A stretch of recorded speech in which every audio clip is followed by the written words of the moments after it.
High, আমি বঙ্গলাস। আমি যেটা আপনারা দেখেছিলেন আগের ভিডিওতে, I had recorded 2 of my videos featuring my face, যেটা নাকি রবীন্দ্রসঙ্গীতের কাভার ছিল। আজকে ভাবলাম যে একটা নিজের মাদার টাঙে একটা স্টোরি পড়ে নিই, একটা স্টোরি রিডিং। আশা করি আপনাদের ভালো লাগবে। এটা অনেক ছোটোবেলার বই, তবে আজকে একটু জিনিসটা ডিফারেন্ট করব। আমার মাও একটা নতুন চ্যানেল খুলেছে যেটার নাম হচ্ছে টুকুস চ্যানেল। সেটা আপনারা নিশ্চয়ই গিয়ে ফলো করবেন যদি আমারটা দেখেন। সেখানে অবশ্য তিনি কিছু পোস্ট করেননি এখনও। পোস্ট করলে নিশ্চয়ই আপনাদের সাথে আমিও শেয়ার করব, বা তিনি নিজে এসে শেয়ার করবে। আপাতত আমার এই ভিডিওতে আমি গল্পটা এক স্ট্যান্জা পড়বো, আমার মা নেক্সট স্ট্যান্জাটা পড়বে। তো আশা করি আপনাদের খুব ভালোই লাগবে সেটা। সব পারের মতন আমি এবারেও গল্পের নাম বা অথরের নাম কিছুই বলবো না। আপনাদের সেটা গেস করতে হবে, আর নিচে কমেন্ট করতে হবে, আর নিশ্চয়ই লাইক করতে হবে একটা। আচ্ছা, শুরু করছি তাহলে। আমার নাম শ্রী উপেন্দ্রনাথ ঘোষ, নিবাস বীরভূম জেলার টগরা নামক গ্রামে। 1872 খ্রিস্টাব্দে বিএ পাশ করি। চাকরির সন্ধানে প্রবৃত্ত হই।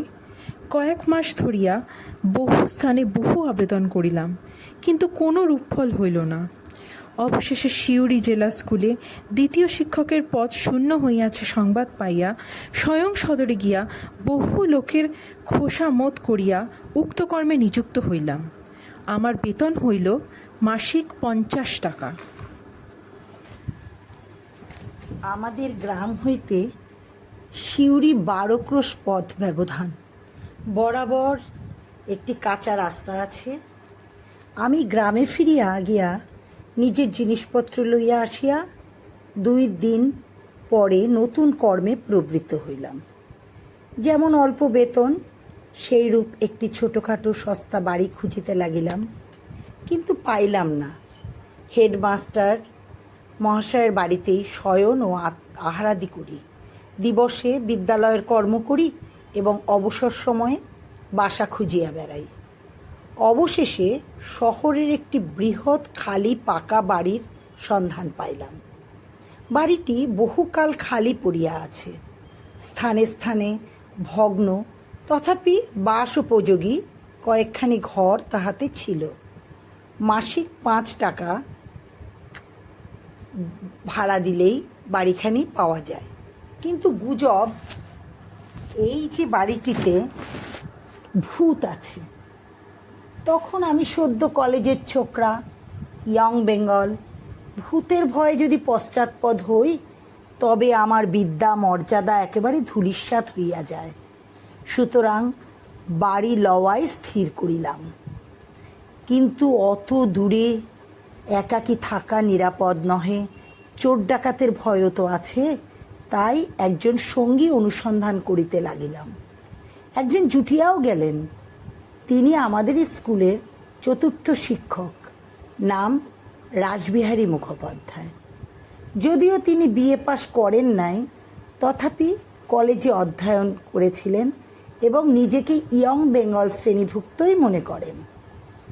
তাহার পূর্ব বাসায় কিছু অসুবিধা হইতেছিল, তাই তিনি আমার সহিত যোগদান করিয়া সেই বাড়িটি লইতে প্রস্তুত হইলেন।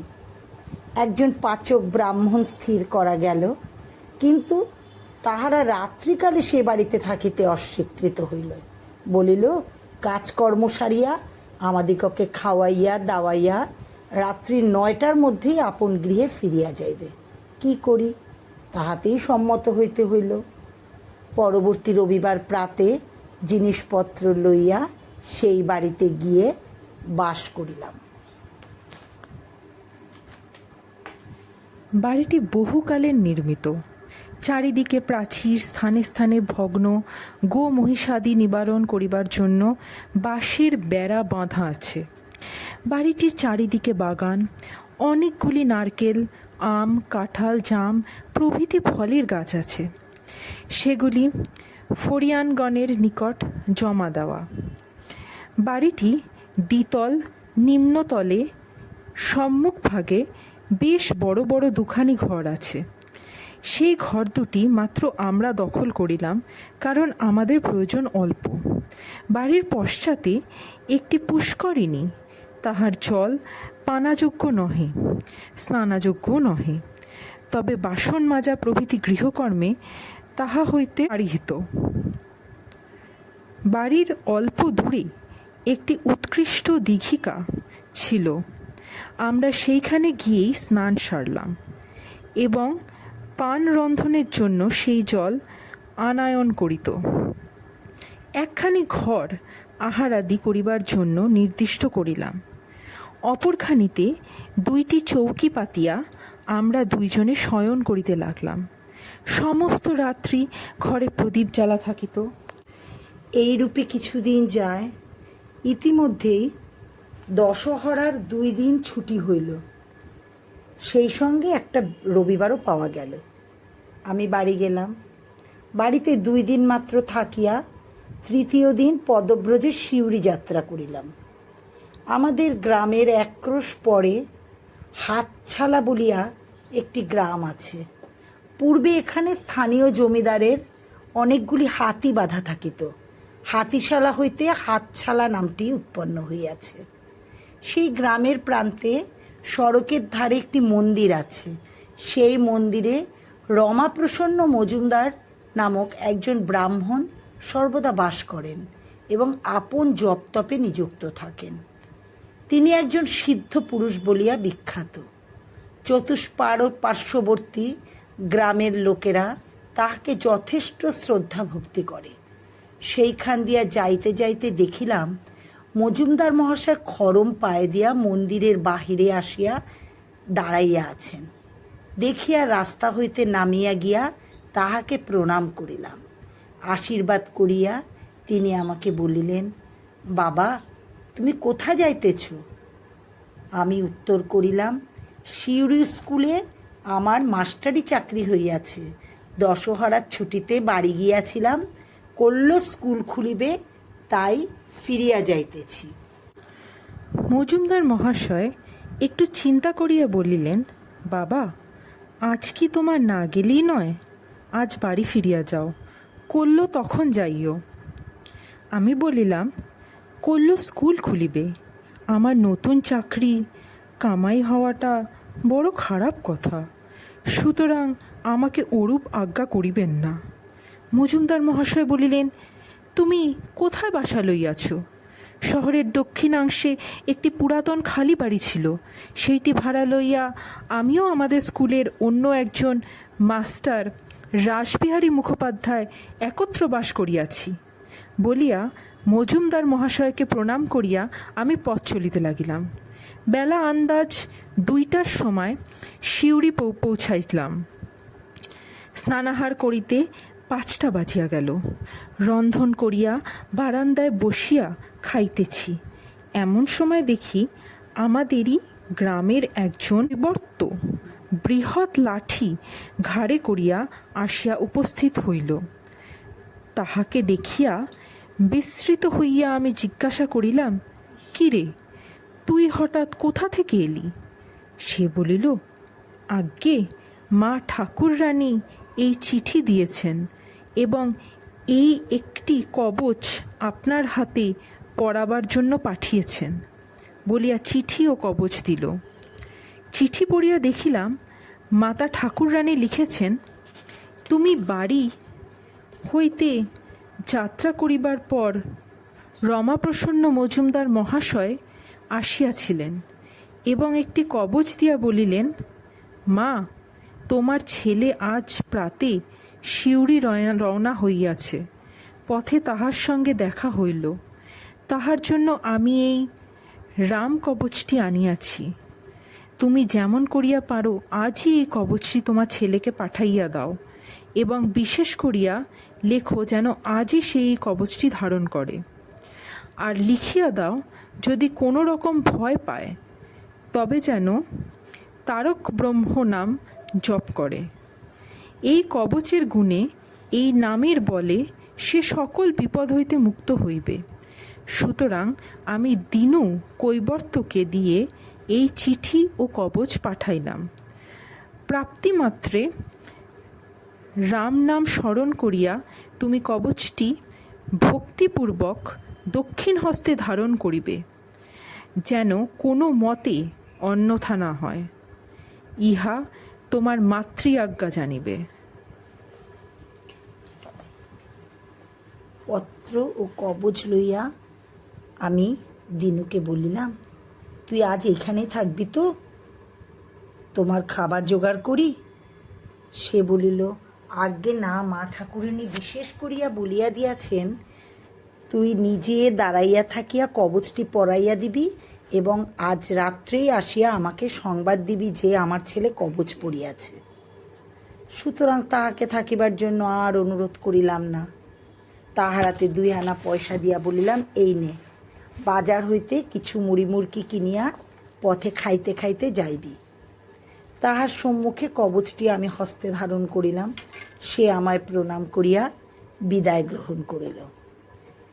সেদিন রাত্রে আহারাদির পর যথাসময়ে 2 জনে শয়ন করিলাম। উভয়ের চৌকির শিয়রে 2টি বড় বড় জানালা খোলা ছিল। আকাশে মেঘ, মাঝে মাঝে গুড়ি গুড়ি বৃষ্টি পড়িতেছে, আবার মাঝে মাঝে প্রবল বায়ু আসিয়া মেঘকে উড়াইয়া একাদশীর চন্দ্রকে অদৃশ্যমান করিতেছে। আমরা 2 জনে কিয়ৎক্ষণ গল্পগুজব করিয়া নিস্তব্ধ হইলাম। পথশ্রমে কাতর ছিলাম, শীঘ্রই ঘুমাইয়া পড়িলাম। অনেক রাতে হঠাৎ ঘুম ভাঙিয়া দেখি বাতাসে প্রদীপটা নিভিয়া গিয়াছে। ক্ষীণ মেঘপুঞ্জের অন্তরাল হইতে জ্যোৎস্নালোকে জানালা পথে প্রবেশ করিয়া বিপরীত দিকের দেয়ালে একটা অংশ আলোকিত করিয়াছে। ঘুমের জড়িত চক্ষু অল্প খুলিয়া দেখিলাম যেন একটি কঙ্কালসার শয্যার উপর হাঁটু গাড়িয়া থাবা পাতিয়া বসিয়া আছে এবং এক দৃষ্টে আমার প্রতি চাহিয়া আছে। তাহার মুখখানা যেন বহুদিন রোগে শীর্ণ, গালের চামড়া ঝুলিয়া পড়িয়াছে। দন্তহীন মাড়ির ওপর তাহার ওষ্ঠদ্বয় চুপসিয়া বসিয়া গিয়াছে। তাহার চক্ষু দুটা হইতে যেন ক্রোধ, ঘৃণা ও বিদ্রুপের জ্বালা বহির্গত হইতেছে। দেখিয়া আমি আপাদমস্তক শিউরিয়া উঠিলাম, ভয়ে চক্ষু মুদ্রিত করিলাম, কিন্তু সে অবস্থায় অধিকক্ষণ থাকিতে পারিলাম না। আবার চক্ষু খুলিলাম, আবার দেখিলাম সেই বিভৎস মূর্তি ঠিক সেই অবস্থায় বসিয়া আছে। আবার চক্ষু মুদ্রিত করিলাম, তখন হঠাৎ মাতা ঠাকুরানীর পত্রের কথা স্মরণ হইল। মনে মনে বলিলাম, আমার ভয় কি? আমার হস্তে রক্ষা কবচ রহিয়াছে এবং মৃদুস্বরে তারক ব্রহ্ম নাম জপ করিতে লাগিলাম। কিয়ৎক্ষণ পরে আবার চক্ষু খুলিলাম, তখন সেই মূর্তি আর নাই। সাহস পাইয়া উঠিয়া বসিলাম এবং জড়িত কণ্ঠে আমার বন্ধুকে ডাকিলাম, রাসবিহারী বাবু। উঠিয়া বলিলেন, কি মহাশয়? আমি যখন প্রদীপ জ্বালিয়া সমস্ত ঘটনা তাহাকে প্রকাশ করিয়া বলিলাম, তিনি অত্যন্ত ভীত হইলেন। সমস্ত রাত্রি আমার গল্প করিয়াই কাটিয়া দিলাম। পরদিন প্রভাতে সে গৃহত্যাগ করিয়া অন্যত্র আশ্রয় করিলাম। আহারাদি করিয়া 10:30টার সময় স্কুলে গেলাম। টিফিনের সময় ডাকওয়ালা পিয়ন একখানি পত্র দিল। দেখিলাম সেখানে রমাপ্রসন্ন মজুমদার মহাশয় লিখিয়াছেন, চিঠি তারিখ ও ছাপ গতকাল। চিঠিখানিতে লেখা আছে, শ্রী শ্রী দুর্গা শরণং পরমশু ভাসিরবাদা সন্তু বিশেষ।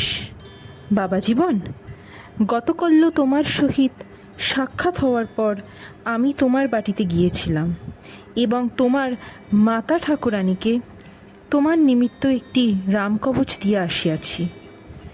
তাহাকে অনুরোধ করিয়াছি যে অদ্যই তিনি সেটি যে কোনো উপায় যেন তোমাকে পাঠাইয়া দেন, যাহাতে অদ্যই নিশাগমের পূর্বে কবচটি তুমি ধারণ করিতে পারো। বোধহয় অদ্যরাত্রে তুমি কোনরূপ ভয় পাইবে, কিন্তু সেই কবচটির গুণে তোমার কোনো বিপদ হইবে না। কবচটি তুমি নিয়ত ধারণ করিয়া থাকিবে এবং আর যদি কখনো ভয়ের কারণ ঘটে তবে তারক ব্রহ্ম নাম জপ করিবে। সর্বদা শুদ্ধাচারে থাকিবে। অত্র কুশল। মা ভবানী তোমার মঙ্গল করুন। ইতি নিয়ত আশীর্বাদক শ্রী রমাপ্রসন্ন দেব শর্মা। পত্রখানি পড়িয়া আমার বিস্ময়ের অবধি রইল না। সেখানে রাসবিহারী বাবুকে দেখাইলাম। তিনিও খুব আশ্চর্য হইলেন। পূজার ছুটির সময় বাড়ি গিয়া প্রথমেই মজুমদার মহাশয়কে প্রণাম করিতে গেলাম। যে বিপদ হইতে আমাকে তিনি উদ্ধার করিয়াছেন তাহার জন্য অনেক কৃতজ্ঞতা প্রকাশ করিয়া জিজ্ঞাসা করিলাম, আচ্ছা, আমি যে সেই রাত্রে ভয় পাব এ কথা আপনি কি করিয়া জানিতে পারিছিলেন? একটু মৃদু হাস্য করিয়া মজুমদার মহাশয় বলিলেন, তুমি যখন সেদিন আসিয়া আমাকে প্রণাম করিলে তখনই আমি দেখিলাম একটি প্রেতাত্মা তোমার পশ্চাতে বেড়াইতেছে। কোনো কারণে সে তোমার ওপর ভয়ানক ক্রুদ্ধ হইয়াছে। কেবল উপযুক্ত ক্ষণের জন্য বসিয়া আছে।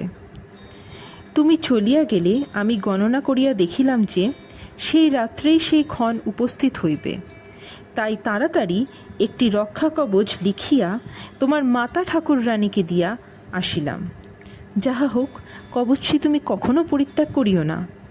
আমি বলিলাম, মজুমদার মহাশয়, আমার সঙ্গে যে লোকটি সেই ঘরে শয়ন করিয়েছিলেন তিনি কোনোরূপ ভয় পেলেন না কেন? আমরা উভয়ই একত্র সেই বাড়িতে ছিলাম।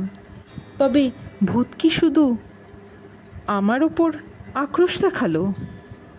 মজুমদার মহাশয় জিজ্ঞাসা করিলেন যে সে লোকটির নাম কি? তাহার নাম রাসবিহারী মুখোপাধ্যায়। ও, তিনি ব্রাহ্মণ, এই কারণে ভূত সাহস পায়নি। তুমি যে কায়স্থ, তোমার ক্ষতি করা বা ভয় দেখানো অনেক বেশি সহজ। এই কথা শুনিয়া কিয়ৎক্ষণ আমি নীরবে চিন্তা করিতে লাগিলাম। পরে বলিলাম, সে ভূত কি এখনো আমার অনিষ্ট করার চেষ্টা করিতেছে? হ্যাঁ, করিতেছে। আর একবার সে তোমায় দেখা দিবে, কিন্তু সেক্ষণ কতদিনে উপস্থিত হইবে তাহা আমি এখন বলিতে পারিব না। কিন্তু এই কবচের বলে তোমার কোনো বিপদ হইবে না। তাহার পর ৮ বছর কাটিয়া গেল। সে ভূতের কথা আমার মাথা থেকে প্রায় বিস্মৃত হইল, কিন্তু কবচটি বরাবর সযত্নে ধারণ করিয়াছিলাম। আমি ক্রমে দ্বিতীয় শিক্ষক হইতে প্রধান শিক্ষক পদে উন্নীত হইলাম। পরে আরও কয়েক বৎসর সুখ্যাতির সহিত কর্ম করিয়া প্রেসিডেন্সি বিভাগের ডেপুটি ইন্সপেক্টর পদ প্রাপ্ত করিলাম। আমার বেতন তখন হল ১৫০ টাকা। মফস্বলে নানা স্থানে ভ্রমণ করিয়া আমাকে বিদ্যালয় পরিদর্শন করিতে হইত। একদিন মেদিনীপুর জেলার একটি গ্রাম্য স্কুল পরিদর্শন করিতে যাইতেছি। সন্ধ্যার পর আহারাদি করিয়া একখানি গরুর গাড়ি ভাড়া করিয়া সেই গ্রামাভিমুখে রওনা হইলাম। শরৎকালের পরিষ্কার রাত্রি, আকাশে চাঁদ উঠেছে। ডিস্ট্রিক্ট বোর্ডের পাকা রাস্তা দিয়ে গাড়ি মন্থর গমনে চলিতেছে। আমি প্রথমে শুইয়া একটু ঘুমাইবার চেষ্টা করিলাম। ঘণ্টা ২ এপাশ ওপাশ করিয়া যখন কিছুতেই ঘুম হইল না, তখন চক্ষু মুছিয়া উঠিয়া বসিলাম। দেখিলাম গাড়োয়ান তাহার বসিবার সেই সংকীর্ণ স্থানটুকুতে কোনো প্রকারে শুইয়া ঘুমাইয়া পড়িয়াছে। জ্যোৎস্না রাত্রি, পরিষ্কার পথ পাইয়াছে। গরু দুইটি অবাধে আপন মনে চলিতেছে। রাস্তার ২ ধারে বৃক্ষের শ্রেণী, কোথাও দূরে কোথাও বা ঘন সান্নিবদ্ধ। ঝুড়ু ঝুড়ু করিয়া বাতাস দিতেছে। গাড়োয়ান আরামে নিদ্রা যাইতেছে দেখিয়া উহাকে জাগাইতে আমার আর ইচ্ছা করিল না। অথচ গরু দুইটি অরক্ষিত অবস্থায় পথ চলে, তাহাও তো নিরাপদ নহে। এই বিবেচনা করিয়া আমি আর শুইলাম না, বসিয়াই রইলাম। এই অবস্থায় প্রায় ঘণ্টাখানিক কাটিল। আমার একটু তন্দ্রা আসিতে লাগিল। আমি বসিয়া বসিয়া ঢুলিতে লাগিলাম। হঠাৎ গরু দুইটি থামিয়া গেল। একটু ঝাঁকুনি দিয়া গাড়িখানা দাঁড়াইয়া পড়িল। আমার তন্দ্রা ছুটিয়া গেল। চক্ষু খুলিয়া দেখি সেই ভীষণ মূর্তি গরু দুইটির সম্মুখে পথ অবরোধ করিয়া গাড়ির জোয়ালের উপর ২টি জীর্ণ হস্ত রাখিয়া সেই শঙ্কু চর্মাবৃত কঙ্কাল দাঁড়াইয়া আছে এবং সেই জ্বলন্ত চক্ষু দুইটি হইতে আমার প্রতি ক্রোধানল বর্ষণ করিতেছে। দেখিয়া আমার শরীরের রক্ত হিম হইয়া গেল। আমি কাঁপিতে লাগিলাম। বুকের কাছে হাত রাখিয়া তারক ব্রাহ্মণের নাম জপ করিতে লাগিলাম। কিছুক্ষণ জপ করিতে করিতে দেখিলাম সেই মূর্তি ছায়ার ন্যায় মিলাইয়া যাইতেছে। যখন সে একেবারে অদৃশ্য হইয়া গেল, গরু দুইটি তখন গাড়ি পশ্চাতে ঘুরাইয়া দিয়া মহাবেগে ছুটিতে লাগিল। ঝাঁকুনিতে গাড়োয়ানের ঘুম ভাঙিয়া গেল। সে ধরধর করিয়া উঠিয়া বলিল, বাবু, এ কি, গরু এমন করিয়া ছুটিতেছে কেন? আসল কথা তাহাকে না বলিয়া কেবলমাত্র বলিলাম, হয়তো পথে কোথাও ভয় পেয়েছে, তাই বাড়ি যাচ্ছে ছুটে। গাড়োয়ান তখন গাড়ি থামাইবার এবং মুখ ঘুরাইবার জন্য অনেক চেষ্টা করিল। গরু দুইটির লাঙ্গল টানিয়া ছিঁড়িয়া ফেলিবার উপক্রম করিল, কিন্তু কিছুতেই তাহারা দাঁড়াইল না। দৌড়তে দৌড়তে অবশেষে যখন একটি গ্রামের বাজারে উপনীত হইল এবং সেখানে অনেক লোকজন ও অন্যান্য গরুর গাড়ি দেখিতে পাইল, তখনই দাঁড়াইল। গরু দুইটি ভয়ানক ক্লান্ত হইয়া পড়িয়াছে দেখিয়া আমি গাড়োয়ানকে বলিলাম, থাক, আজ আর কাজ নাই, গরুকে খুলিয়া দাও, উহাদের মুখে ঘাস জল দাও, কল্ল প্রভাতে আবার যাইব, অদ্যরাত্রে এইখানেই বিশ্রাম করি। তাহার পর আরও 7 বৎসর কাটিয়া গিয়াছে, কিন্তু আর কখনো কোনো রূপ ভয় পাই নাই।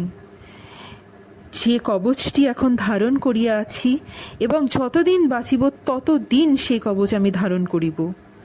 আমার মাতৃদেবীর এবং মজুমদার মহাশয়ের লিখিত সেই পত্র দুইখানি অদ্যপি আমার নিকট আছে। যদি কেহ দেখিতে চান তাহলে দেখাইতে পারি। শ্রীযুক্ত উপেন্দ্রনাথ ঘোষ মহাশয়ের নিকট আমি যেমন শুনিয়াছি, উপরে অবিকল স্বহস্তে তাহাই লিপিবদ্ধ করিয়াছি। লিখেছেন শ্রী ইন্দুভূষণ সেন। উপরের লিখিত ঘটনাগুলি আমি যেমন বলিয়াছি, ইন্দুবাবু তাহা যথাযথ লিপিবদ্ধ করিয়াছেন এবং এই ঘটনাগুলি আমার প্রত্যক্ষ ভূত এবং অবিকল সত্য। তাহলে শেষ করছি। আমার গল্প ফুরাইল, নোটে গাছটি মুড়াইল। Thank you.